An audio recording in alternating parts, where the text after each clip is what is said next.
Hello dear students, welcome back to our channel Study Shark. I hope that you all are fine and doing well in your studies as well. Dear students, today we have a very nice chapter with we have a very nice chapter with us, that is chemical reactions and equations. This is your science chapter number 1. So we are going to understand this chapter thoroughly, okay, in this video, because now we are bringing one short series in which we are going to explain you each and every chapter line by line from NCERT book. Okay, so I'm taking the first chapter of science, that is chemical reactions and equation, and there from here we move on to the last chapter of your book, because your board exams are coming very near, so it's very important for us to practice the chapters very nicely. This session is going to be in both Hindi and English language, so let's get started. बेटा chapter का नाम है chemical reactions and equations. नाम से पता चल रहा है इसमें हम लोग केमिकल रिएक्शंस और इक्वेशंस के बारे में पढ़ेंगे, और one of the science most easiest chapter class 10th की बुक का बेटा ही है। ठीक है, तो अगर आप इन एग्जांपल्स को कंसीडर करो, following situations in your daily life, things what happens when milk is left at the room temperature during summers. तो क्या होता है भाई, समर्स के दौरान जब मिल्क को आप रूम टेम्परेचर में छोड़ देते हो तो भाई वो दही बन जाता है, तो ये केमिकल चेंज है बेटा। उसके बाद सिमिलरली देखो, एन आयरन तवा पैन और nail is expose to the humid climate when again बनाया, केमिकल चेंज है। क्या होता है बेटा, आपका कोरोजन हो जाता है। ग्रेप्स गेट फर्मेंटेड, क्या होता है बेटा, आपको पता है ग्रेप्स जब फर्मेंट हो जाते हैं तो भाई फर्मेंटेशन जो है केमिकल प्रोसेस है, केमिकल चेंज हुआ। उसके बाद फूड गेट्स कुक, भाई एक नया प्रोडक्ट फॉर्म हुआ, वो कुड फूड्स में वापस रॉ वेजिटेबल नहीं निकाल सकती, तो ये भी केमिकल चेंज है। Food gate digested by body, भाई एक बार फूड जो है बॉडी में डाइजेस्ट हो गया तो क्या मैं उसको वापस जो वापस से जो है नॉर्मल फूड जो मेरी टेबल में रखा था वो बना सकती हूँ? नहीं बना सकती। ये रेस्पायर रेस्पायर जब हम करते हैं तो बेटा रेस्पिरेशन में और ब्रीदिंग में अंतर होता है। ब्रीदिंग मतलब हम नॉर्मल एयर इनहेल कर रहे हो और एयर एक्सहेल कर रहे हो, बट बेटा रेस्पिरेशन का मतलब होता है you are inhaling the air, और वो एयर में जो ऑक्सीजन होती है बेटा, ऑक्सीजन आपकी सेल में जा रही है, और सेल में आपका मेटाबॉलिक प्रोसेस मतलब जो प्रोसेस है वो कंसिडर हो रही है, मतलब ग्लूकोज बन रहा है, ग्लूकोज और ऑक्सीजन मिलके एनर्जी बना रहा है, तो that is what is respiration. So in all above situation, the nature and the identity of the initial substance have somewhat changed. We have already learned about physical and chemical changes of matter in our previous classes. Whenever chemical changes occurs, we can say that a chemical reaction had taken place. You may perhaps be wondering as to what is actually meant by a uh, so see bache, what is written? You may perhaps be wondering as to what is actually meant by a chemical reaction. Or how do we come to know what that a chemical reaction has taken place? Let us perform some activity to answer these questions. तो बेटा इस question को answer करने के लिए कुछ activities हैं जो कि हम देखेंगे। तो यहाँ पे पहली एक्टिविटी आप देख सकते हो कि this activity needs your teachers assistant. It would be better if two student wear suitable eyeglasses. Clean the magnesium ribbon about 3 to 4 centimeter long by rubbing it with the sandpaper. Hold it with a pair of tongues. Burn it using a spirit lamp or burner. Collect the ash formed in the watch glass as shown. The magnesium ribbon keeping away as far as possible from your eyes. What do you observe? तो बेटा जब आप लोग magnesium ribbon को जलाओगे तो क्या होता है, उसमें ऊपर से एक लेयर होती है बेटा, है ना। और वो लेयर के बारे में तो मैं जानकारी दूंगी, तो आप सैंड पेपर से क्यों रब करते हो, क्योंकि बेटा उसके ऊपर magnesium is a very reactive metal, तो जो आसपास में प्रेजेंट ऑक्सीजन वगैरह होता है उससे रिएक्ट करके क्या करता है, उससे रिएक्ट करके मैग्नीशियम ऑक्साइड का एक निर्माण कर लेता है, जो कि बेटा व्हाइट कलर की होती है, और इस वजह से आपकी बर्निंग ढंग से नहीं हो पाती। इसलिए पहले उसको साफ करा जाता है, फिर मैग्नीशियम रिबन को बर्न किया जाता है। मैग्नीशियम रिबन जब आप बर्न करते हो तो क्या होता है, व्हाइट डेजनिंग फ्लेम में जो है वो बर्न होता है। So you may have observe that the magnesium ribbon burns with a dazzling white flame and changes into white powder. This powder magnesium oxide is formed due to the reaction between magnesium and oxygen present in the air. अब अगर बेटा मैं नीचे आऊँ तो activity 1.2 देखो, take lead nitrate solution in a test tube, add potassium iodide solution to this, what do you observe? Okay, तो इसमें बेटा अगेन जो लेड नाइट्रेट है आपका बेटा पोटेशियम आयोडाइड के साथ मिक्स होकर बना देगा पोटेशियम नाइट्रेट, और साथ ही साथ आपका लेड आयोडाइड बनेगा जो कि आपका प्रेसिपिटेट होगा येलो कलर का। अब देखो बेटा, take zinc granules in the conical flask scanner test tube, add the dilute hydrochloric acid और सल्फ्यूरिक एसिड टू दिस। तो जब जिंक ग्रैन्यूल के साथ dilute hydrochloric acid sulphuric acid डालोगे तो क्या होगा, जिंक डाइल्यूट हाइड्रोक्लोरिक एसिड या सल्फ्यूरिक एसिड रिएक्ट करके क्या बनाएगा, आपका बनाएगा zinc chloride plus hydrogen gas, और सल्फ्यूरिक एसिड के साथ बनाएगा जिंक सल्फेट और हाइड्रोजन गैस, तो दोनों में हाइड्रोजन गैस निकलेगी। Do you observe anything happening around the zinc granule? तो बेटा आपको इफरवेसेंस दिखेगा। इफरवेसेंस हम लोग क्या कहते हैं, जब आपका बबल फॉर्मेशन होता है, आपका बल्ब फॉर्मेशन, फिजिंग, ये सब जो चीजें होती है बेटा, इसको हम लोग क्या कहते हैं, इफरवेसेंस कहते हैं। हीट भी रिलीज होती है। उसके बाद बेटा नेक्स्ट क्या है, from the above activity we can say that any of the following observation help us to determine whether a chemical reaction is taken with. पहला बेटा मेरा चेंज ऑफ स्टेट होता है। चेंज ऑफ स्टेट यानी कि आपकी एक स्टेट है दूसरी स्टेट में चेंज हो जाएगा। दूसरा change in colour, evolution of gas, change in temperature. और बेटा इसमें एक और चीज ऐड कर लो, that formation of precipitate. So as we can observe changes around us. तो देखो, मैं यहाँ पे हाईलाइट भी करते जाती हूँ ताकि इजी रहे आप लोगों के लिए। हम्म,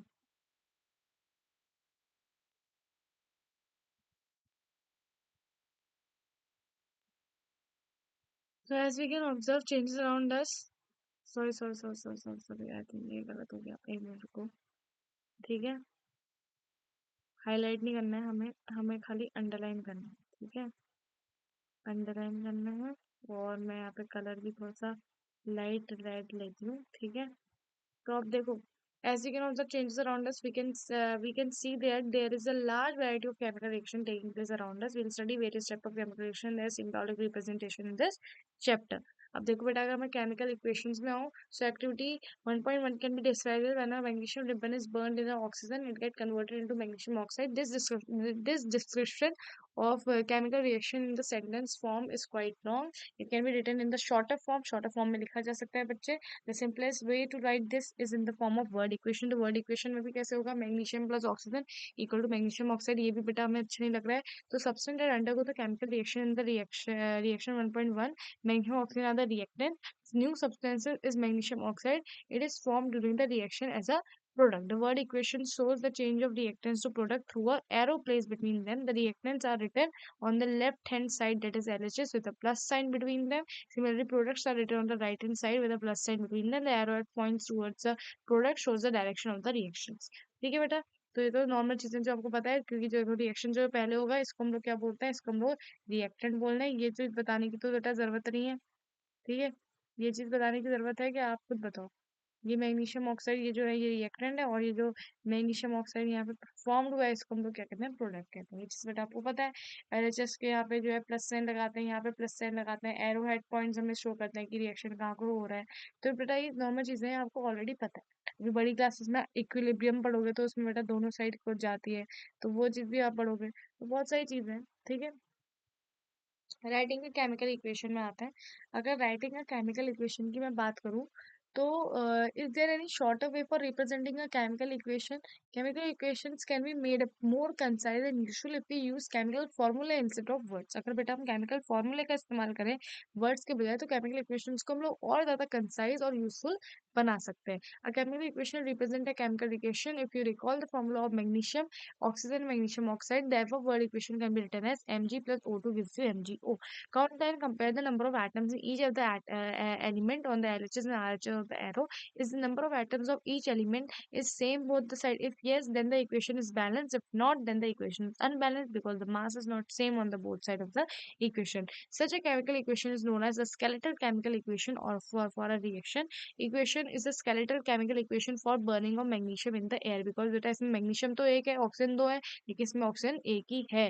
प्रोडक्ट की साइड में अगर आप देखो, ठीक है, यहाँ पे देखो, ये जो पूरा है इसमें आपको दिख रहा होगा क्या चीज की मैं बात कर रही हूँ। हाँ?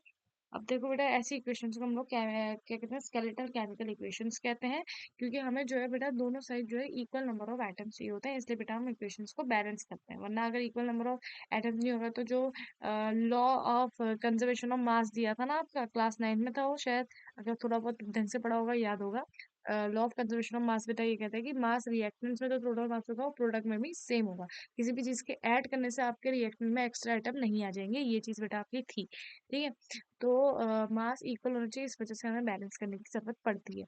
अब देखो बैलेंस केमिकल इक्वेशन। हम्म, अगर बेटा बैलेंस केमिकल इक्वेशन की बात करूँ, तो आपको पता है law of conservation of mass that we have studied in class 9, mass can never be created not be destroyed in a chemical reaction, this that is the total mass of the element present in the product of a chemical reaction has to be equal to the total mass of element present in the reactants. In other words, the number of atoms of each element remains same before and after the chemical reaction. Hence, we need to balance the skeletal chemical equation. This is the chemical equation 1.2 balance. Let us learn about balancing chemical equation. Step by step. तो कैसे balance करोगे? सबसे पहले word equation लिखी, zinc plus sulphuric acid equal to zinc sulphate plus hydrogen. उसका word equation can be represented in the following way, zinc plus sulphuric acid zinc sulphate plus hydrogen. Now let us examine the number of atoms of different element on both side of the arrow. बेटा you can see, बेटा इसमें क्या करना है आपको, number of atoms in the LHS और number of atoms in the RHS लिख देना है। Number of atoms in the LHS बेटा देख सकते हो जिंक 1 है, number of atoms in the RHS जो प्रोडक्ट साइड है वो भी 1 है। अगर मैं हाइड्रोजन की बात करूँ बेटा, हाइड्रोजन के नंबर ऑफ एटम्स जो रिएक्टेंट के साइड है एलएचएस में वो कितने 2 है और उसमें भी 2 ही है। फिर सल्फर भी बेटा सेम चीज, ऑक्सीजन। तो ये इक्वेशन जो है बेटा बैलेंस्ड है। As the number of atoms both the side of the arrow it is a balance equation. Let us try to balance the following chemical equation. बेटा इसके स्टेप में आपको एक ही इक्वेशन को बैलेंस करके समझा दूंगी। सबसे पहले बेटा हम लोग क्या करते हैं, ये जो पूरी इक्वेशन है इसमें हम लोग आइडेंटिफाई करते हैं कि कौन सा ऐसा कंपाउंड है जिसमें मैक्सिमम नंबर ऑफ एटम्स होते हैं। तो हम लोग यहाँ पे देख सकते हैं मैक्सिमम नंबर ऑफ एटम्स कौन से कंपाउंड में है, Fe3O4। तो Fe3O4 को हम लोग सबसे पहले बैलेंस करेंगे। इसमें भी हम लोग वो वाले एटम को सबसे पहले बैलेंस करेंगे जिसमें सबसे ज्यादा एटम्स है, यानी हम लोग ऑक्सीजन को बैलेंस करेंगे। तो चलिए आप बैलेंसिंग स्टार्ट करते हैं। सबसे पहले बेटा आपको क्या करनी है, टेबल बनानी है, ठीक है। अब मुझसे इतना अच्छी तरह तो हो नहीं पाएगा पर मैं देखती हूँ, ठीक है। सबसे पहले बेटा आपको क्या करनी है, एक टेबल बनानी है, ठीक है। ये इस तरह से हमने एक टेबल बनानी है। 3 चीजें होंगी इस टेबल में। ओके, समझ में आ गया बेटा?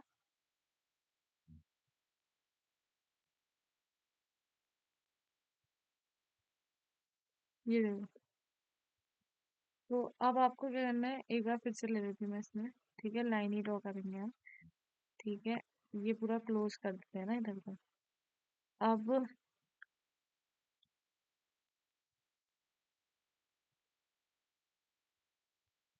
हम्म,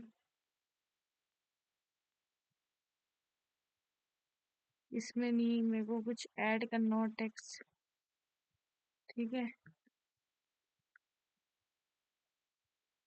हाँ, तो बेटा ये क्या है, आरएचएस। ये क्या है, आरएचएस है, ठीक है।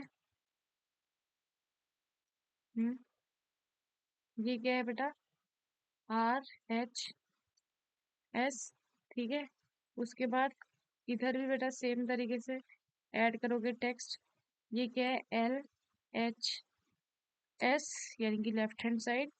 और यहाँ पे आपको पता है क्या है, यहाँ पे बेटा नंबर एलिमेंट्स हैं, जो डिफरेंट एलिमेंट्स हमारे पास मौजूद हैं उनका मैंने यहाँ पे लिख दिया, ठीक है। अब यहाँ पे ऐड करेंगे सिमिलरली टेक्स्ट हम, ठीक है। तो यहाँ पे एलिमेंट नंबर 1 हमारे पास Fe है। अब मैं ऐसे ही लिख देती हूँ छोटे केस में, ठीक है। एक मिनट, Fe। सिमिलरली इधर आ जाओ, इधर हमारा कौन सा है, इधर हमारा है H, ठीक है। छोटे केस में लिख रही हूँ बेटा, बड़े केस में होता है लेटर का रिप्रेजेंटेशन, ठीक है।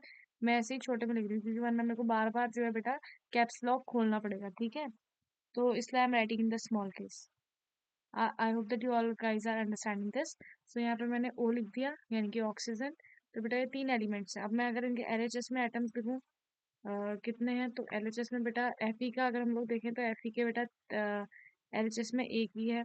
और RHS में अगर इसकी बात करूँ बेटा मैं, तो RHS में इसके 3 है। सिमिलरली हाइड्रोजन की बात करते हैं। हाइड्रोजन के बेटा अगर बात करूँ तो हाइड्रोजन का इसमें 2 है। और अगर मैं इसकी बात करूँ RHS में हाइड्रोजन कितने हैं, तो RHS में पे हाइड्रोजन 2 है। देन यहाँ पे ऑक्सीजन, ऑक्सीजन की बात करूँ बेटा तो ऑक्सीजन LHS में कितना है, 1 है। और RHS में, RHS में कितना है, RHS में ऑक्सीजन 4 है। अब बेटा हम लोग बैलेंसिंग करते कैसे, देखो। हमें सबसे पहले उस एलिमेंट को उठाना है, पहले हमें वो कंपाउंड ढूंढना है जिसमें मैक्सिमम नंबर ऑफ एटम्स है। मैक्सिमम नंबर ऑफ एटम्स कौन से कंपाउंड में, Fe3O4 में। अब इसमें भी वो वाला एलिमेंट जिसके सबसे ज्यादा एटम्स है, यानी कि ऑक्सीजन, इसको हम सबसे पहले बैलेंस करेंगे। तो ऑप्शन आप देख सकते हैं 4 है इधर RHS में। तो आप LHS में भी 4 करने के लिए मैं क्या करूंगी, मैं यहाँ पे मल्टीप्लाई करूंगी, है ना। मैं यहाँ पे मल्टीप्लाई करूंगी, ठीक है। एक मिनट रुकिए,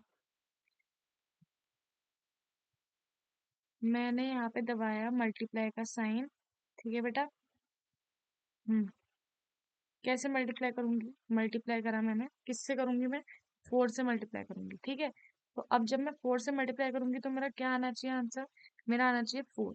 इस तरह बैलेंसिंग होती है, ठीक है। अब मैंने इधर 4 से मल्टीप्लाई करा बेटा, तो फिर मेरा जो एफ ई है, यहाँ पे देखो, मैं अगर यहाँ पे बेटा इस इक्वेशन को फिर से लिखूँ, तो इस इक्वेशन में क्या है, ये इक्वेशन अगर मैं फिर से लिखूंगी तो ये इस तरह की हो जाएगी, एफ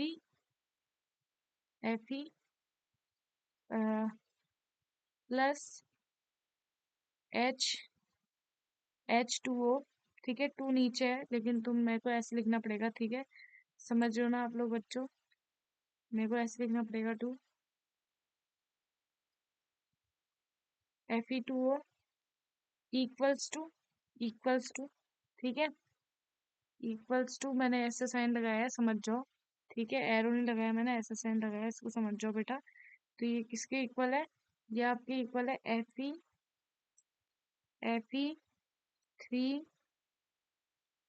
Fe3O4, ठीक है। और प्लस ये हाइड्रोजन के इक्वल है, ठीक है। हाइड्रोजन के इक्वल है। अब बेटा जब मैं यहाँ पे 2 लगाऊंगी, जब ये O2 हुआ, तो बेटा इस पूरे कंपाउंड के आगे कितना लग जाएगा, इस पूरे कंपाउंड के आगे कितना लग जाएगा, इस पूरे कंपाउंड के आगे भी 4 लग जाएगा, ठीक है। क्योंकि सॉरी सॉरी, इधर नहीं, क्योंकि बेटा LHS में मैंने मल्टीप्लाई करा है ना 4 से, तो बेटा यहाँ पे भी 4 से मल्टीप्लाई हो जाएगा। अगर यहाँ पे 4 से मल्टीप्लाई हो जाएगा, तो सिमिलरली इधर भी क्या करेंगे हम लोग, 4 से मल्टीप्लाई कर देंगे। अगर इधर 4 से मल्टीप्लाई करेंगे तो आंसर क्या आएगा, आंसर हमारा आ जाएगा 8। यानी कि अब मेरे हाइड्रोजन के एटम्स कितने हो गए, 8 हो गए। अगर यहाँ हाइड्रोजन के एटम्स हो गए तो यहाँ पे बैलेंस करने के लिए हम लोग यहाँ पे भी किससे मल्टीप्लाई करेंगे, यहाँ पे भी किससे मल्टीप्लाई करेंगे, 4 से मल्टीप्लाई करेंगे, ताकि हमारे यहाँ भी 8 हो जाए। तो यहाँ पे भी बेटा मैं वही कर दे रही हूँ, यहाँ पे मैंने इसको मल्टीप्लाई कर दिया 4 से, विच इज इक्वल टू 8, ठीक है। तो आप देख सकते हैं इस तरह ये इक्वेशन क्या होगी, बैलेंस अभी नहीं हुई है, क्योंकि अभी हमारा लास्ट एलिमेंट Fe यानी कि आयरन बचा है। तो बेटा यहाँ पे 1 है, यहाँ पे 3 है, तो मैं यहाँ पे क्या करूंगी, यहाँ पे बेटा मैं मल्टीप्लाई करूंगी इसको 3 से, और ये किसके इक्वल आएगा, 3 के इक्वल आएगा। तो यहाँ पे भी I will write in same manner, मैं यहाँ पे भी क्या कर दूंगी, इसको 3 से मल्टीप्लाई करूंगी। तो फाइनल हमारी जो इक्वेशन है ये इस प्रकार बैलेंस दिखेगी, ठीक है बेटा। बहुत इजी था, बस थोड़ा सा आपको जो है दिमाग लगाना है, ये आपको फिर आप आराम से सीख जाओगे। मैं थोड़ा गैप दे देती हूँ ताकि आपको क्लियरली दिखे, देखो इस तरह से बैलेंस आपकी दिखेगी। तो ये कितना इजी था, मैंने आपको सिखा दिया बेटा, यहाँ पे बहुत ही इजीली मैंने आपको यहाँ पे सिखा दिया है। तो आई होप आप लोग सब समझ गए होगे, और इसी तरह से बेटा आप हर चीज बैलेंस करोगे अपनी, ठीक है। और वही स्टेप्स आपको यहाँ पे भी दिए हैं, तो ये पढ़ने की जरूरत नहीं है, क्योंकि अब तो लाइव करके दिखा दिया है, ठीक है। देखो इनिशियल बैलेंस वही है, तो ये आप अगर खुद भी एक बार घर में रीडिंग लगा लो तो इट्स वेरी गुड, ठीक है। वैसे इसमें कुछ खास है नहीं। अब बेटा लेकिन ये जो है सिंबल्स ऑफ फिजिकल स्टेट, ये ध्यान से पढ़ो। Carefully examine the above balance equation 1.9, does this equation tells us anything about the physical state of each reactant and product. क्या हमें फिजिकल स्टेट क्या हमें दे रही है, बता रही है। So no information has been given in this equation about the physical state, physical state और स्टेट्स के बारे में कोई इंफॉर्मेशन नहीं दी है। To make chemical equation more informative, chemical equations को मोर इन्फॉर्मेटिव बनाने के लिए बेटा फिजिकल स्टेट जो है मेंशन की जाती है of the reaction reactants and products are mention along with the chemical formula, the gases liquid and aqueous and solid state of reactant and product are represented with the notations ये gas, liquid, aqueous and solid respectively. The word equation aqueous is written if the reactant of the product is presented as a solution in water, ठीक है। जब वो solution में मिलाया है, liquid form में नहीं है बेटा, लिक्विड फॉर्म में होना और सॉल्यूशन में मिलाया जाना वो अलग बात होती है, ठीक है। So balance chemical equation becomes like this, देखो ये मैंने सेम वहीं पे भी आपको लिख के दिखाई दी। अगर मैं फिर से वहीं पे ले सकूँ, ले चलूँ आपको, तो बेटा वहां पे मैंने भी आपको इसी तरह जो है दिखाया था, ठीक है। धीरे धीरे मूव हो रहा है बेटा, लेकिन मूव हो जाएगा, ठीक है। अब मैं बार बार क्या लिख रहा हूँ, खाली आप लोग कंफ्यूज हो गए, एक तो ये इतना धीरे धीरे चल रहा है, तो मैं थोड़ा सा फास्ट करके जाती हूँ आपको, ताकि आपको दिखे, ठीक है। ये देखो यहाँ पे मैंने भी आपको यही सेम इक्वेशन बताई थी, वो इन्होंने भी आपको यहाँ पे सेम यही इक्वेशन बैलेंस करके दिखाई है। ठीक है, तो आप यहाँ पे देख सकते हो बेटा, note that the symbol G is used with hydrogen to indicate that the reaction water is used in the form of steam. Steam की फॉर्म में यूज किया, usually physical state are not included in the chemical reaction equation unless it is necessary to specify them. तो इससे बेटा ऐसा नहीं है कि आपसे बोला कि बैलेंस केमिकल इक्वेशन लिखो तो आपने सीधे फिजिकल स्टेट्स लिख दी। फिजिकल स्टेट बेटा जनरली नहीं लिखी जाती है जब तक कि आपसे पूछा ना जाए कि भैया फिजिकल स्टेट भी लिखो। अगर physical state along with the physical state balance equation लिखा जाए तब बैलेंस करो, वरना बेटा अगर बैलेंस इक्वेशन बोला है कि बैलेंस करो इक्वेशन, बच्चों को ये डाउट रहता है कि ma'am balance chemical equation balance करो केमिकल इक्वेशन बोलो तो क्या हमें फिजिकल स्टेट्स भी लिखना है? नहीं बच्चे, फिजिकल स्टेट्स सिर्फ पर्सनली ये चीज पूछी नहीं है कि भैया फिजिकल स्टेट्स भी मेंशन करो, तब तक आपको नहीं लिखनी है, अगर बोला है तो करो। ठीक है, sometimes the reaction conditions such as temperature, pressure, catalyst, etc. for the reactions are indicated above or below the arrow in the equation। तो आप देख सकते हो बेटा CO जो कि carbon monoxide plus hydrogen plus 340 ATM, तो ये बनता है। ठीक है, इसी तरह यहाँ पे आप ये चीज भी देख सकते हो, सनलाइट और क्लोरोफिल की प्रेजेंस में ये जो पूरी रिएक्शन है, ये दो रिएक्शन वैसे भी आपको याद करनी है लाइफ प्रोसेस चैप्टर में बेटा, रेस्पिरेशन और जो आपकी ये जो फोटोसिंथेसिस वाली रिएक्शन है ये याद करनी है। ठीक है, तो 6CO2 इन एक्वस में और 12H2O लिक्विड सनलाइट और क्लोरोफिल की प्रेजेंस में, C6H12O6 जो कि ग्लूकोज होता है प्लस O2 प्लस वाटर। अब देखो बेटा, अ, तो ये मैंने बैलेंस तो कर दिया। अब बेटा कुछ इंटेक्स क्वेश्चंस हैं।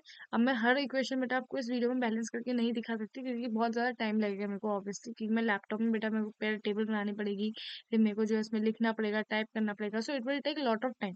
तो बेटा इसके लिए सेपरेट वीडियो मैं आपको बनाऊंगी जिसमें मैं आपको पूरी सारी इक्वेशन सारे आंसर्स मैं आपको करके दिखाऊंगी इसके बैलेंस करके। ठीक है, इस वीडियो में it will not be possible.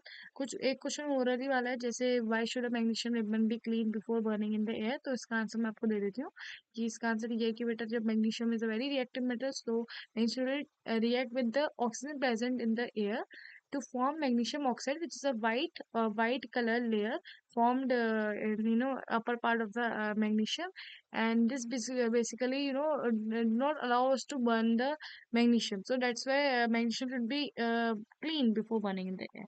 So next is types of chemical reactions, so this is very important। Types of chemical reaction बहुत ज्यादा इंपॉर्टेंट है। ठीक है, अभी तो आप बेटा टाइप्स ऑफ केमिकल रिएक्शंस पढ़ रहे हो, ये बहुत अच्छी बात है, वरना अभी 11th में रिडॉक्स स्टेशन रहेगा उसमें टाइप्स ऑफ रिडॉक्स स्टेशन पढ़ोगे, तो बहुत सारी चीजें हैं ठीक है सीखने को। तो यहाँ पे देखो, we have learned in class 9th that during a chemical reaction, देखो we have learned in class 9 that during a chemical reaction atoms of one element do not atoms of one element do not change into those of another element, do not nor do the atoms or disappear from the mixture or appear from someone elsewhere. Actually, chemical reaction involve breaking and making bonds between atoms to produce new substance. You will study about these types of bonds between atoms in chapter 3 and 4। तो 3 वाले chapter 3 यानी कि metal non metal में बेटा ionic bond, और chapter 4 carbon compounds में covalent bonds. ठीक है, तो अब देखो कॉम्बिनेशन रिएक्शन में आता है। कॉम्बिनेशन रिएक्शन क्या है, नाम से पता चल रहा है कॉम्बिनेशन। कॉम्बिनेशन का मतलब क्या होता है, कभी कोई चीजों को जब हम मिलाते हैं तो take a small amount of calcium oxide और a quick lime, small amount of calcium oxide और क्विक लाइम आपको लेना है। ठीक है, slowly add water to this, water add करना है। ठीक है बच्चे, वाटर ऐड करोगे तो slowly add water to this, touch the beaker, so when you will touch the beaker, so what will happen, बहुत ज्यादा गर्मी आएगी क्योंकि आपने कैल्शियम ऑक्साइड और क्विकलाइम दोनों को लिया है, मिलाया है, तो गर्मी प्रेजेंट होगी, गर्मी आएगी, और इस गर्मी रिलीज होती है, so calcium oxide reacts vigorously with water to produce slake lime calcium hydroxide releasing a large amount of heat, so that is CaO, which is calcium lime, quicklime plus H2O, that is water, to form CaOH whole twice in aqueous form। बेटा aqueous यानी कि पानी में मिली हुई मतलब पानी में present है, तो इसलिए हम लोग उसको एक्वस कहते हैं। जरूरी तो नहीं है पूरा सॉल्युबल हो रहा है, पर एक्वस मीन्स पानी में है। समझ में आ रही है ये बात, इसलिए बेटा एक्वस यूज करते हैं, वरना लिक्विड भी यूज कर सकते थे ना, लेकिन लिक्विड यूज नहीं करते, एक्वस में पानी में है। और इसी तरह बेटा जो आपके आयनिक कंपाउंड होते हैं जैसे NaCl, इसमें भी हम लोग एक्वस यूज करते हैं, ये नहीं यूज करेंगे कि भाई लिक्विड फॉर्म में। लिक्विड फॉर्म में मतलब NaCl को हमने मेल्ट करा है तब लिक्विड फॉर्म में आया होगा ना वो। समझ रहे हो चीज बेटा? In the reaction, calcium oxide and water combine to form a single product, calcium hydroxide. Such a reaction in which a single product is formed from two or more reactant is known as combination reaction. अब देखो combination reaction के बाद बेटा next हमारा यहाँ पे ये आता है, a solution of slaked lime produced in reaction 1.13 is used for whitewashing the walls. Calcium hydroxide reacts slowly with carbon dioxide and water to form a thin layer of calcium carbonate on the walls. Calcium carbonate is formed from after 2 or 3 days of whitewashing and gives a shiny finishing to the walls. और इससे बेटा क्या आती है, walls में एक shiny finishing आती है. It is interesting to note that chemical formula for marble is also CaCO3. तो बेटा कैल्शियम हाइड्रोक्साइड जो फॉर्म हुआ है थोड़े 1-2 दिन में, ये क्या है, कार्बन डाइऑक्साइड जो एयर में प्रेजेंट होती है इससे रिएक्ट करके क्या बनाता है, कैल्शियम कार्बोनेट बनाता है, जो कि आपका CaCO3 जो प्लस वाटर आपका क्रिएट होता है. और CaCO3 is known for bringing shine in the walls. इसलिए आपने देखा होगा जब आप न्यूली पेंट करते हो, पुताई वगैरह करते हो, तो शाइन जो आती है ना इंस्टेंट, वो इसी रीजन की वजह से आती है क्योंकि इसकी फॉर्मेशन हो जाती है. अब देखो बर्निंग ऑफ कोल, मैंने आपको बताया C+O2 gives you CO2. Then formation of water from H2 and O2, तो ये देख सकते हो बेटा फॉर्मेशन ऑफ वाटर भी. ठीक है, 2H2 गैसियस फॉर्म में लोगे दोनों चीज, फिर लिक्विड मिलेगा. In simple language you can say when two or more substance elements or compound combine to form a single product, the reaction are known as combination reaction. तो बेटा ये तो क्लियर ही है, इसको तो बताने की जरूरत भी नहीं है. उसके बाद देखो activity 1.4, we also observe that a large amount of heat is evolved. This makes reaction mixture warm. Reactions in which heat is released along with the formation of products are known as exothermic chemical reactions. बेटा ऐसी reaction जिसमें heat release होती है along with the formation of product, इनको हम लोग कहते हैं बेटा एक्सोथर्मिक रिएक्शन. इसमें हीट रिलीज हो रही है प्रोडक्ट के साथ, जैसे मैंने अभी ये बोला ना, CaO प्लस वाटर जब आप मिलाओगे H2 तो आपको क्या मिलता है, CaOH होल ट्वाइस प्लस आपको हीट यूज होती है. नेक्स्ट है other examples of exothermic reaction. Exothermic reactions के अदर एग्जांपल्स की बात हो तो एक्सोथर्मिक का मतलब क्या है, वो रिएक्शन जो है प्रोडक्ट के साथ साथ हीट रिलीज हो रही है. तो हीट रिलीज हो रही है प्रोडक्ट के साथ साथ, तो उनको हम लोग क्या कहते हैं, एक्सोथर्मिक कहते हैं. तो यहाँ पे देख सकते हो मीथेन गैस जो है जब O2 यानी कि ऑक्सीजन के साथ जो है क्या कहते हैं रिएक्ट कर रही है, तो क्या फॉर्म कर रही है, कार्बन डाइऑक्साइड प्लस वाटर. और इसमें बेटा हीट रिलीज होती है क्योंकि मीथेन की बर्निंग कर रहे हो ना आप किसी चीज की. Do you know that respiration of exothermic process? Absolutely. तो बच्चे बच्चे को पता होगा बेटा, क्यों कि बेटा जब आप खाना खाते हो तो क्या होता है, एग्जैक्टली क्या होता है, देखो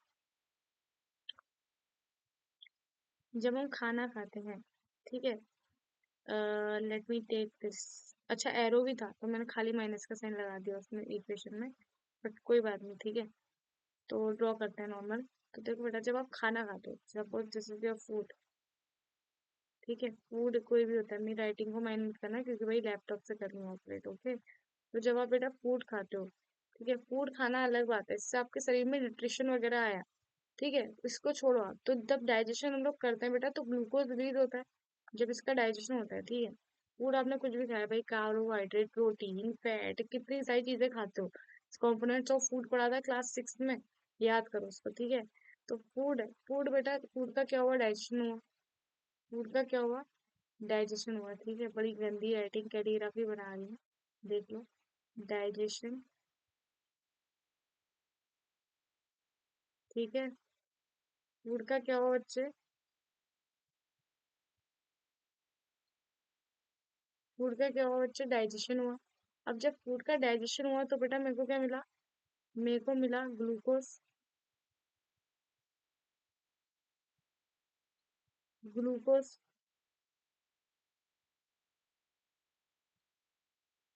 मेरे को ग्लूकोज मिला. अब मेरे को ग्लूकोज मिला तो बेटा ये ग्लूकोज तो सेल में है ही.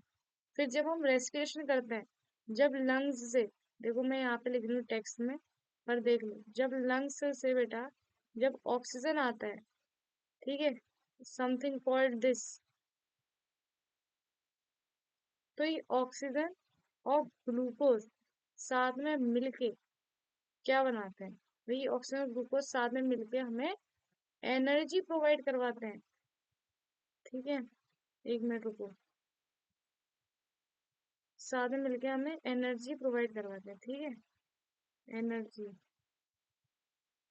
एनर्जी प्रोवाइड करवाता है, and energy is equal to जो आपकी हीट है, हीट भी तो है, एनर्जी है, तो इसलिए बेटा मैं एनर्जी को हीट के इक्वलेंट मान रही हूँ, तभी तो हमें जो है मान रही हूँ, तभी तो हमें जो है बेटा इंस्टेंट एनर्जी आती है। तो ये डायग्राम याद रखो, फूड लंग्स, फूड से डाइजेशन हुआ, ग्लूकोज ये सब आया, फूड में बेटा सब चीज इंक्लूड करो, जो भी आपके फैट वगैरह आते हैं ना, फैट हो गया आपका, कुछ भी हो गया चीजें इस प्रकार की फैट्स, फिर कार्ब्स लिख दी मैं, ठीक है, कार्बोहाइड्रेट लिख दी, कार्ब्स लिख दी, ठीक है, कार्ब्स हो गया, गंदी सी राइटिंग दी है, ए भी जो है अजीब सा बन गया है, ठीक है, ऐसे ज्वाइन कर दो इसको। कार्ब्स हो गए बेटा आपके, और प्रोटीन्स हो गए, ठीक है, ये सब जो है, ठीक है, प्रोटीन्स को मैंने प्रो लिखा है, ठीक है, तो ये है बेटा, ठीक है। अब देखो, we get this energy from the food we eat during digestion, food is broken down into simple substances, for example rice, potato, bread contains carbohydrate, these carbohydrates are broken down to form glucose, this glucose combined with oxygen in the cells of our body and provide us energy. The special name of this reaction is respiration, the process which you will be which you will study in chapter 6, chapter 6 में बेटा study नहीं करेंगे, अब वो chapter 5 हो गया, क्योंकि chapter 5 जो था पीरियोडिक क्लासिफिकेशन एलिमेंट, वैसे तो बहुत इंपॉर्टेंट चैप्टर है, कभी ना कभी आपको ये सारे एलिमेंट याद करने ही पड़ेंगे, पर कोई बात नहीं, चलो वो क्लास 11 में पढ़ लोगे, पर it was very important chapter. Periodic classification element में बेटा आपको टेबल दिखाई जाती है, उसमें आपको सारे ग्रुप्स के बारे में इंट्रोड्यूस किया जाता है, क्या क्या है, ग्रुप ए, ग्रुप बी, मतलब बहुत सारी चीजें, वो पीरियोडिक टेबल वाला चैप्टर था, वो डिलीट हो गया, तो अब चैप्टर 5 इज लाइफ प्रोसेस, तो उसमें will read about it, okay. So C6H12O6 aqueous plus 6O2 aqueous में it will form 6CO2 that is in aqueous plus 6H2O that is in liquid plus energy form होगी. Decomposition of vegetable matter into composite also example of exothermic reaction, yes of course, ठीक है, ये चीज भी बेटा आपने देख ली, जब वेजिटेबल मैटर का डिकम्पोजिशन होता है कंपोस्ट में, तो it is also example of exothermic reaction, because इसमें भी बेटा हीट रिलीज होती है। अब बेटा identify the type of reaction taking place in 1.1, activity 1.1 में बेटा जो रिएक्शन हुआ था वो था Mg प्लस O2 का, तो बेटा इट इज एक्सोथर्मिक रिएक्शन, क्योंकि उसमें बेटा डार्जलिंग व्हाइट फ्लेम में मैग्नीशियम बर्न करता है, तो हीट तो ऑब्वियसली रिलीज होगी, ठीक है। अब देखो डिकम्पोजिशन रिएक्शन में आता है, तो अगर मैं डिकम्पोजिशन रिएक्शन की बात करूँ, तो what is decomposition reaction? Take about 2 grams of ferrous sulfate crystals in a dry boiling tube. ठीक है, note that the colour of ferrous crystals note करना है आपको, आपको पता है बेटा फेरस क्रिस्टल्स का कलर कैसा होता है, पेल ग्रीन कलर के वो होते हैं। Heat the boiling tube over the flame and of a burner of a split lamp as shown in figure 1.4. Then observe the color of crystals after heating. Have you noticed that the green color of ferrous sulfate crystals has changed? You can smell the characteristics odor of burning sulfur. Then बेटा ये देख लो 2FeSO4, ये solid में heat करोगे तो ये बनेगा 2Fe2O3 जो कि ferric oxide plus SO2 plus SO3 जो कि सल्फर डाइऑक्साइड और सल्फर ट्राइऑक्साइड, ठीक है। इन this reaction you can observe that a single reactant, अच्छा बेटा फेरिक ऑक्साइड बेटा रेडिश ब्राउन गैस होती है, एंड फेरस सल्फेट जो होता है बेटा पेल कलर का सॉल्ट होता है, पेल ग्रीन कलर का सॉल्ट। तो इन दिस रिएक्शन द कॉम्पोजिशन, अब बेटा जब आप हीट करते हो तो सॉल्ट का कलर क्यों है, सॉल्ट का कलर इसलिए होता है वाटर ऑफ क्रिस्टलाइजेशन की वजह से, जो हम चैप्टर 3 में मैं आपको ज्यादा डिटेल में बताऊंगी, पर मैं इसमें आपको इंट्रोडक्शन दे रही हूँ। वाटर ऑफ क्रिस्टलाइजेशन जब आप हीट करते हो तो बेटा वो वाटर जो होता है ना वो उड़ जाता है, इस वजह से कलर भी उड़ जाता है, तो व्हाइट होता है, धीरे धीरे व्हाइट के बाद फिर डी कलराइज होकर फिर क्या हो जाता है, फेरिक ऑक्साइड में चेंज होता है, जो कि हमारी क्या होती है, reddish brown, reddish brown colour का है, जो कि हमारा ऑब्वियसली गैस है, ठीक है। अब देखो बेटा डिकम्पोजिशन ऑफ, तो ये पढ़ने की जरूरत तो नहीं है मेरे को, इन this reaction you observe the single reaction based on simple products, this is the decomposition reaction, ये तो बेटा पता ही है, ऑब्वियस है, ठीक है। The ferrous sulphate crystals changes, it then decomposes to ferric oxide, that is this बच्चे sulfur dioxide and sulfur trioxide, ferric oxide is solid while SO2 and SO3 are the gases. Then decomposition of calcium carbonate into calcium oxide and carbon dioxide on heating is an important decomposition reaction used in the various industries, बेटा पता है हमें। calcium oxide is a lime or quick lime, it has many uses, one of the one is the manufacturing of cement, as we know very well कि भाई manufacturing of cement में use होता है। When decomposition reaction is carried out by heating it is known as thermal decomposition reaction. इसको हम लोग जब हम हीटिंग से कैरी आउट करते हैं बेटा, तो इसको हम लोग क्या कहते हैं, थर्मल डिकम्पोजिशन रिएक्शन कहते हैं। यहाँ आप देख सकते हो CaCO3 है जो कि हमारा लाइमस्टोन है, हीट करोगे क्या बनेगा, CaO बनेगा जो कि हमारा क्विक लाइम है, प्लस कार्बन डाइऑक्साइड हमें मिलेगा। बहुत सारे बच्चे बेटा इसमें गलती करते हैं, कार्बन डाइऑक्साइड की जगह ऑक्सीजन लिख देते हैं, ऐसी गलती मत करना। Another example of thermal decomposition reaction is given. ये जो सारे रिएक्शन है इनको बड़ी अच्छी तरह से अपनी फॉर्मुला शीट्स में लिख देना, और इनको अच्छी तरह के सारे रिएक्शन जितने भी हैं केमिस्ट्री के चैप्टर 1 में जितने रिएक्शन हैं उन सबको लिखो डिटेल में। और ये इनकी तो स्पेशल टेबल बनाओ, कॉम्बिनेशन रिएक्शन की टेबल बनाओ, फिर डिकम्पोजिशन रिएक्शन की अलग टेबल बनाओ, उसमें पूरे 3 कैटेगरी बनाओ, थर्मल डिकम्पोजिशन रिएक्शन, और सेकंड कैटेगरी बनाओ इलेक्ट्रोलिटिक डिकम्पोजिशन रिएक्शन जो होता है आपका, इलेक्ट्रोलिसिस जो हो रही है, और थर्ड बनाओ फोटोलिटिक। ठीक है, तो ये 3 कैटेगरी में डिकम्पोजिशन रिएक्शन को कैटेगराइज करो। उसके बाद फिर बेटा इसी तरह रिडॉक्स रिएक्शन के बनाओ, और जो आपके टाइप्स ऑफ रिएक्शन है इनको सबको मेंशन करो आराम से टेबल में, displacement reaction, double displacement reaction, सब लिखना है। ठीक है, अब देखो, take 2 grams of lead nitrate powder in boiling tube. Boiling tube में लेड नाइट्रेट पाउडर लेना है। अच्छा, ठीक है। तब क्या करोगे, you will observe the emission of brown films. Brown films किससे आती है बेटा, nitrogen dioxide. These fumes of nitrogen dioxide, that is NO2, the reaction that takes place is this, देखो PbNO3 whole twice, हीट करोगे क्या बनेगा 2BPO plus 4NO2, that is nitrogen dioxide, plus आपको oxygen मिलेगा। Let us perform some more decomposition reaction as given in activities 1.7 and 1.8। तो कुछ और आपको दिया है बेटा डिकम्पोजिशन रिएक्शन, देखते हैं फट से। तो एक्टिविटी 1.7 का अगर डिकम्पोजिशन रिएक्शन देखो तो टेक अ प्लास्टिक मग, एक प्लास्टिक मग आपको लेना है। Drill 2 holes at the base, आपको 2 holes बेटा बेस में ड्रिल करना है। उसके बाद क्या करोगे, रबर स्टॉपर्स आपको इसमें फिट कर देना है। इंसर्ट कार्बन इलेक्ट्रोड्स इसमें फिट करना है। फिर इनको 6 वोल्ट की बैटरी से कनेक्ट कर देना है। Fill the mug with water such that the electrodes are immersed, add few drops of dilute sulfuric acid to the water। Insert, take 2 test tubes filled with water and invert them over the 2 carbon electrodes. Switch the current and leave the apparatus undisturbed for some time. You will observe the formation of bubbles at the both electrodes. These bubbles displace the water in the test tube. Is the volume of gas collected the same in both test tubes? Once the test tubes are filled with respective gases, remove them carefully. Test these gases one by bringing the burning candle close to the mouth of test tubes, and separate will perform carefully by the teacher. What happens in each case, बेटा जब आपकी hydrogen gas होगी उसमें जब burning candle लगाओगे pop sound सुनाई देगी, और ऑक्सीजन के उसमें क्या होगा बेटा, ऑक्सीजन तो सपोर्ट कंबशन, तो क्या होगा आपकी फ्लेम और भी ज्यादा आपको खिलती हुई दिखेगी। ठीक है, अब देखो what happens each case the which gas is present in each test tube. Okay, तो अब आपको पता है बेटा कि कहाँ पे कौन सी गैस लिबरेट होगी, ये चीज बताने की जरूरत नहीं है, ये चीज तो ऐसी चीज है तो ऑब्वियसली मतलब ऑब्वियस है। कैथोड में बेटा हाइड्रोजन गैस लिबरेट होगी, एनोड में कौन सी गैस लिबरेट होगी, एनोड में बेटा आपकी ऑक्सीजन गैस लिबरेट होगी।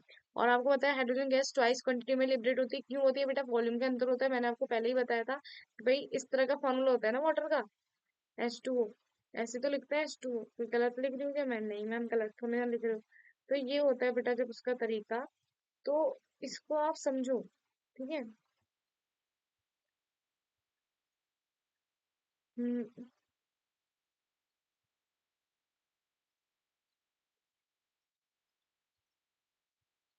ठीक है। अच्छा, अब यहाँ आ जाओ, आगे आ जाओ, आगे आ जाओ। अब नेक्स्ट है बेटा ये, अब इस रिएक्शन को लिखना कैसे है, लिखना कैसे है? अब भी अभी कॉम्बिनेशन रिएक्शन में दिखा है, अब भी अभी क्या लिखोगे, 2H2O plus O2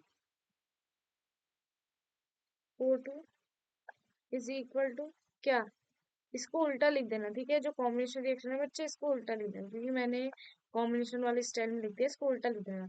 2H2O is equal to 2H2 plus O2। ठीक है, अब बेटा सिमिलरली यहाँ पे हमारे पास ये है सिल्वर क्लोराइड वाला। चाइना डिश में लोगे, चाइना डिश क्या होती है सबको पता है, पतली वाली जो प्लेट आती है। What is the colour, colour क्या होता है, सिल्वर क्लोराइड का सबको पता है मैम, व्हाइट कलर का होता है। Place china dish in the sunlight for some time, china dish को सनलाइट में रखोगे क्या चीज देखोगे, भाई उसका जो है फोटोलिसिस हो गया है, वो क्या कहते हैं टूट गया है। कैसे टूट गया है? आपका जो कार्बन ये जो होगा AgCl, ये आपका बेटा Ag, और क्लोराइड में गैस गैस में टूट जाएगा, तो क्लोरीन गैस तो अपनी उड़ गई हवा में, पर ये जो आपका Ag बच गया ना, ये आपका ग्रे कलर का रह जाएगा। So you will see calcium chloride turns gray in sunlight. This is due to decomposition of calcium chloride, silver chloride into silver plus chlorine by the light. ठीक है, अब देखो silver bromide also behaves in the same manner, बेटा देख लो, इसमें भी बेटा जो O2Ag बच जाता है, ये आपका वही रहता है ग्रे कलर का, लेकिन इसमें जो AgBr होगा बेटा, ये आपका येलो कलर का होता है। ठीक है, in the above reactions are used in black and white photography, ये ब्लैक एंड व्हाइट फोटोग्राफी में यूज किया जाता है। What form of energy is causing this decomposition reaction, तो आपको पता है बेटा, इसकी अगर बात करूँ तो यहाँ पे सनलाइट कॉज कर रही है, पर अगर मैं पहले वालों की बात करूँ तो उसमें बेटा आपकी इलेक्ट्रिसिटी से करवाया, और उससे ही पहले वाले में बेटा हमने हीट देकर करवाया। Because we have seen decomposition reaction require energy either in the form of heat, light, electricity for breaking down reactants. Reactions in which energy is observed is known as endothermic reaction, को हम लोग बेटा endothermic reactions कहते हैं। ठीक है, तो अब बेटा solution substance x is use for white washing, तो सब्सटेंस एक्स क्या है बेटा, सब्सटेंस एक्स बेटा आपका है CaO, ये तो क्या calcium oxide, and right the reaction of calcium oxide above with water, तो बेटा वही लिख देना है, CaO plus H2O will give you CaOH whole twice. Why is the amount of gas in one test tube in activity 1.7 double of the amount collected in another? बेटा आपको पता है कि वॉल्यूम भी जो है और हाइड्रोजन भी ज्यादा होती है ऑक्सीजन से। इसका एक्चुअल रीजन भी है, एक दिन में डिटेल में आपको ये जो इलेक्ट्रोलिसिस है ना, इसका वीडियो बनाऊंगी, ताकि आपको हर एक कॉन्सेप्ट समझ में आए कि कैसे लिबरेट हो रही है ऑक्सीजन गैस एनोड में, और कैसे हाइड्रोजन गैस जो है कैथोड में ही लिबरेट हो रही है। मैं आपको ये भी बताऊंगी अच्छी तरह ऑक्सीजन रिडक्शन सिखा के अच्छी तरह बताऊंगी बेटा, ये बहुत अच्छा चीज है। अगर आप कोई बच्चे को डीप चीजों में इंटरेस्ट है बेटा, तो I will upload one clip जिसमें मैं आपको ये चीज समझाऊंगी। ठीक है, डिस्प्लेसमेंट रिएक्शन की बात करती हूँ बेटा। डिस्प्लेसमेंट रिएक्शन की अगर बात करूँ, take 3 iron nails and clean them with rubbing with the sandpaper. Take 2 test tube marked with A and B. In each test tube take about 10 ml of copper sulfate solution, ले लेना है बेटा, blue colour का होता है ये copper sulphate solution. क्या होता है बेटा, CuSO4। ठीक है, उसके फिर टाई 2 nails with thread। ठीक है, कॉपर सल्फेट सॉल्यूशन में इमर्ज कर दो दोनों में, इन टेस्ट ट्यूब बी। अच्छा, immerse carefully in copper sulphate solution in test tube B, 2 iron nail को हमें उसमें डिसॉल्व करना है, टेस्ट ट्यूब ए खाली है। ठीक है, after 20 minutes take out iron nails from that copper sulphate solution, तो आपको नोटिस करोगे बेटा कि उसमें ब्राउन ब्राउन लेयर चिपक गई है, और नीचे का जो पानी है पूरा जो है पेल ग्रीन बन गया है। ठीक है, अलग ही बन गया है। तो also compare the colour of the iron nail different copper sulphate solution with the one kept aside. ठीक है, तो उसका कलर देखोगे भाई, उसका वैसा का वैसा ही है, जिसमें आपने नहीं डाली है और जिसमें डाली है उसका कलर चेंज हो गया है। ये चीज बेटा ऑब्जर्व करोगे आप। अब यहाँ पे भी ये चीज दिखी है दूसरे बनने में, ये देखो आगे ये फिगर आ गया आपके अच्छे अच्छे सुंदर सुंदर बन के। तो अब देखो, why does the nail become brownish colour, क्योंकि बेटा जो है आयरन जो है इसमें डिपॉजिट हो जाता है।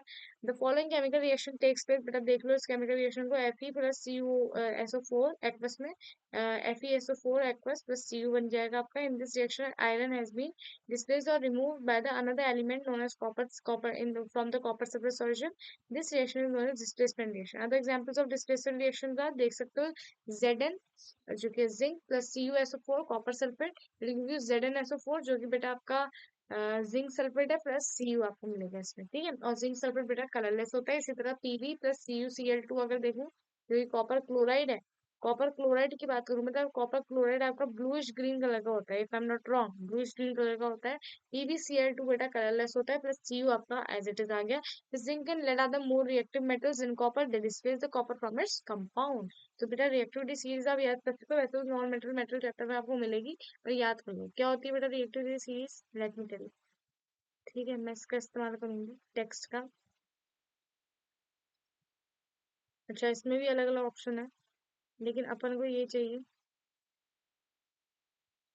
सबसे पहले बेटा आता है आपका Na, सॉरी Na नहीं, सबसे पहले आता है पोटेशियम,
हम्म तो ये है बेटा हमारी रिएक्टिविटी सीरीज।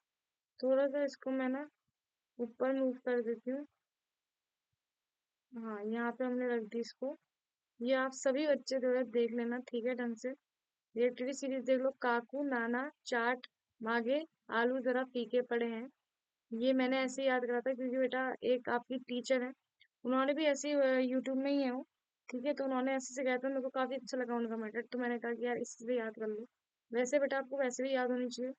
ये आपको पता है पोटेशियम है, सोडियम है, कैल्शियम है, मैग्नीशियम है, एल्यूमिनियम है, जिंक है, उसके बाद आयरन है, लेड है, हाइड्रोजन है, कॉपर है, और ये आपका क्या है, मर्क्यूरी है, ये आपका क्या है, सिल्वर है, ये आपका गोल्ड है, और ये आपका प्लेटिनियम है। तो ये आपकी बेटा रिएक्टिविटी सीरीज है। और यहाँ पे रिएक्टिविटी सीरीज कैसे जा रही है, एक मिनट रुको, मैं एरो भी आपको दिखाती हूँ। एरो होगा क्या मेरे पास, एक मिनट जो एरो है क्या, let me see. Arrow arrow arrow arrow अच्छा इधर था ना एरो, तो wait wait wait wait wait wait, इधर था एरो, ठीक है। तो मेरे पास एरो है बेटा, यहाँ से नीचे को जाएगा ये एरो।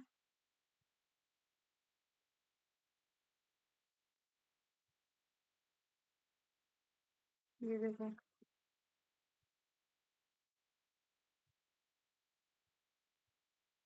हम्म ये इस तरह होगा, ठीक है, रिएक्टिविटी सीरीज नीचे को जा रही है, ठीक है। अब यहाँ पे आ जाते हैं हम लोग थोड़ा आगे को, डबल डिस्प्लेसमेंट रिएक्शन देखते हैं। Take about 3 ml of sodium sulfate solution in another test tube. Take another test tube. Take about 3 ml of barium chloride solution. Mix two solutions. What do you observe? तो बच्चे reaction होगा, you will observe a white substance which is insoluble in water. Insoluble substance form is known as precipitate. Any reaction that produces a precipitate is known as precipitation reaction. उसको हम precipitation reaction कहते हैं बेटा। और ये reaction देख लेना, Na2SO4 जो कि आपका सोडियम सल्फेट है, BaCl2 बैरियम क्लोराइड, BaSO4 बेटा precipitate है, वाइट precipitate है, ठीक है, 2NaCl। और उसके बाद फिर नेक्स्ट में आओ, what causes this? The white precipitate of barium sulfate is formed by the reaction of sulfate plus barium. तो ये देखो बेटा, ये दोनों है। The product formed in the sodium chloride which remains in the solid in such reactions in which there is a exchange of ions between the reactants as known as double displacement reactions. अब बेटा oxidation reaction में आता है, वो higher level वाला oxygen reaction तो नहीं है, पर छोटे छोटे लेवल वाला है, तो मैं आपको समझा दूंगी इसको, ठीक है। तो हायर लेवल वाला क्लास 11th में बेटा रिडॉक्सिएशन पूरा चैप्टर है आपके उसके लिए, ठीक है। Heat china dish containing about 1 gram of copper powder. What do you observe? The black surface of copper powder becomes coated with surface of copper powder becomes coated with black copper oxide. Why has this black substance formed? This is because oxygen is added in the copper and copper oxide is formed. अब बेटा ये देख लो, CuO2, O2 के साथ ये जब heat करोगे बेटा तो CuO बनेगा। If hydrogen gas is passed over the heated material CuO, the black coating on the surface turns brown as the reverse reaction takes place and copper is obtained। तो बेटा इसका रिवर्स रिएक्शन टेक प्लेस करेगा और copper obtain होता है इस process में जब आप हाइड्रोजन पास करते हो। So hydrogen is known to reduce the metal. Reduce reduction मतलब क्या होता है, वो ऑक्सीजन किसी ने निकाल लो और आप ऑक्सीजन का गेन कर लो। एंड ऑक्सीडेशन मतलब ऑक्सीजन, सॉरी, ऑक्सीडेशन का मतलब होता है बेटा you are gaining oxygen, and reduction का मतलब होता है बेटा यू आर लूजिंग, लूजिंग क्या, आप लोग लूज कर रहे हो ऑक्सीजन, ठीक है, ऑक्सीजन को लूज कर रहे हो, उसको रिडक्शन कहते हैं। जैसे यहाँ पे CuO ने जो है ऑक्सीजन को लूज कर दिया तो उसका रिडक्शन हुआ, और रिडक्शन कौन करा रहा है बेटा, hydrogen. The substance gains oxygen during the reaction, it is known as oxidized, and if the substance loses oxygen during the reaction, it is said to be reduced. During the reaction, 1.29 copper, a second oxide is losing oxygen and being reduced. The hydrogen gets gaining the oxygen and being oxidized. In other words, one reactant get oxidized while other gets reduced. During the reaction, these reactions are known as oxidation reduction reaction, जिनको हम लोग बेटा redox reactions भी कहते हैं। अब बेटा ये आप देख सकते हो, बहुत ही इजी सा एग्जांपल दिया है। अदर एग्जांपल्स भी है, जैसे जिंक, जैसे आपको ये वाला एग्जांपल दिया है, ठीक है, जैसे आपको ये वाला एग्जांपल दिया है, जिंक और carbon, zinc plus carbon monoxide बना रहा है, तो carbon is a very nice reducing agent, तो रिड्यूस कर दिए और अपना ऑक्सीडाइज होंगे। सिमिलरली MnO2 प्लस 4HCl, तो MnCl2 प्लस 2H2O और Cl2। तो बेटा इसमें आपको पता है is MnO2 is reduced to chlorine gas, और HCl is oxidized to form H2O। ठीक है बेटा, समझ में आ गया बेटा आपको ये? बहुत ही इजी सा एग्जांपल था, ठीक है। और बड़ी क्लासेस में आप बेटा इसको और इजीली समझोगे। कि इन सी इक्वेशन रिडॉक्स इक्वेशंस को बैलेंस कैसे करना होता है, काफी सारी चीजें सीखने को, तो वो चीज सीखोगे बेटा, बहुत मजा आएगा। ठीक है। In reaction carbon oxidise to CO plus zinc oxide is reduce to zinc. In reaction HCl is oxide to chlorine gas and MnO2 is reduced to MnCl। तो सॉरी बेटा, मैंने कुछ गलत करा है इसमें, एक मिनट रुको, मैंने उल्टा बोल दिया लगता है, एक मिनट रुको रुको रुको रुको रुको रुको रुको। सॉरी, यहाँ सॉरी डियर स्टूडेंट, फ्लो में निकल गया है। तो MnO2 बेटा इज रिड्यूस टू MnCl2 क्योंकि ऑक्सीजन चले गया, और HCl is oxide to Cl2। हाँ, तो इसका रीजन आपको बड़ी क्लास में पता चलेगा मैम, ऐसा ही क्यों हुआ, यही ऑक्साइड कैसे हुआ, ये रिड्यूस कैसे हुआ। तो ये बहुत अच्छा चैप्टर बेटा, रिडॉक्स रिएक्शन, क्लास 11th में। इंटरेस्टेड स्टूडेंट अगर इन डेप्थ जानना चाहे तो जरूर लिप्स अपलोड करूंगी, कैसे क्या चीज होती है, उसमें ऑक्सीजन नंबर, काफी चीजों के बारे में बताया गया है बेटा, तो वो चीज भी है। Have you observe the effect of oxidation reaction in everyday life? ठीक है, तो बेटा कोरोजन है, सबसे पहले you must have observe iron articles are shiny when new but get coated with reddish brown powder when left for some time. This process is commonly known as rusting of iron. Some other metals also get tarnished in the same manner. Have you observed the color of coating of formed like copper and silver? When a metal is attacked by the substance around it, such as moisture, acids, etc., it is said to corrode, and this process is known as corrosion. The ठीक है, ये चीज बहुत important बेटा, when metal is attacked by the substance around it, such as moisture, acids, etc., उसके ऊपर similarly बेटा इसमें ये दिया है, the black coating on silver and green coating on copper the example of this corrosion. Then corrosion cause damages to car bodies, bridges, iron railings, ships, and all for objects made up of metal, especially those of iron. Corrosion of iron is a serious problem. Every day enormous amount of money is spent to replace damaged iron. You will read about corrosion in chapter 3, तो कि आपको बेटा non metal metals वाला chapter उस पर भी read करोगे, इसका एक स्पेशल सेक्शन है वहाँ। डेंसिटी की बात करूँ तो हैव यू एवर टेस्टेड और स्मेल्ड द फैट और oil containing food materials left for a long time? आप देखो बेटा, उनके टेस्ट में अंतर आ जाएगा, उनकी क्रिस्पीनेस में अंतर आ जाएगा, है ना, तो वो चीज होता है। When fat or oils are oxidized, they become rancid and their smell and taste change. Usually, substances which prevent oxidation, antioxidants, are added to food containing fats and oil. जैसे बेटा नाइट्रोजन गैस भरी जाती है आपके less के packet में, पहले से हमें ये हम लोग यही क्वेश्चन पूछते हैं कि लेस में आखिर हवा क्यों भरी, है ना, ये क्वेश्चन बहुत चलता था कि आखिर लेस में हवा क्यों। तो बेटा उसका रीजन यही है बेटा, लेस में हवा इसलिए भरी है ताकि हमारे चिप्स प्रोटेक्टेड रहे, उसमें क्रिस्पीनेस बनी रहे, उनका टेस्ट मेंटेन रहे। Do you know that chips manufacturers usually flush the bags of chips with gas with nitrogen to prevent chips from getting oxidized? ठीक है, तो ये चीज बेटा मैंने आपको बता दी। Why does color of copper sulfate solution change when iron nail is dipped in? Because iron बेटा displaces the copper from the sulfate and form the compound with the sulfate, that is iron sulfate, which changes the color of the solution. Then give one example of double displacement reaction other than 1 activity 1.10। बेटा आपको पता है इसका, आप दे सकते हो, जैसे आपने ले लिया एल्यूमिनियम सल्फेट इंस्टेड ऑफ आपने ले लिया जैसे बेटा ये सोडियम सल्फेट, प्लस बेटा आपने ले लिया एल्यूमिनियम क्लोराइड, तो इसमें भी बेटा सेम चीज है, एल्यूमिनियम सल्फेट बन जाएगा और NaCl बन जाएगा, तो ये इस तरह से दे सकते हो। Added by the substance that are oxidise and substance that are reduce in the following reaction. तो बेटा आप देख सकते हो इसमें ऑक्सीडाइज कौन हुआ है, एंड ये सोडियम इज ऑक्सीडाइज, एंड इसमें बेटा अगर मैं आपको बताऊं तो इसमें इसमें रिड्यूस कौन हुआ है, इस वाले रिएक्शन में रिड्यूस आपका ऑक्सीजन हुआ है। देन अगर मैं CuO और H2O की बात करूँ, इसमें बेटा ऑक्सीडाइज आपका कौन हुआ है, H2, और रिड्यूस कौन हुआ है, CuO, that is copper oxide. ठीक है, समझ में आ गया? तो बच्चे जिस तरह से हमने चैप्टर कर लिया कंप्लीट, अब इसकी एक्सेस के, क्योंकि मैंने ज्यादातर एक्सेस क्वेश्चन देखे, ज्यादातर वही है रिएक्शन लिखने वाला, तो बेटा मैं इसका सेपरेट वीडियो बनाऊंगी जिसमें मैं आपको एक्सरसाइज एज वेल जो इंडेक्स क्वेश्चन मैंने आज छोड़े हैं, जिनमें आपको बैलेंस केमिकल इक्वेशन टू थी, वो मैं आपको उस वीडियो में करवाऊंगी। जितने बच्चे आपको ये वीडियो कैसा लगा आप कमेंट कर सकते हैं, और वो वीडियो अच्छा लगा और लाइक कर देना बच्चे, और thank you so much for watching. ठीक है।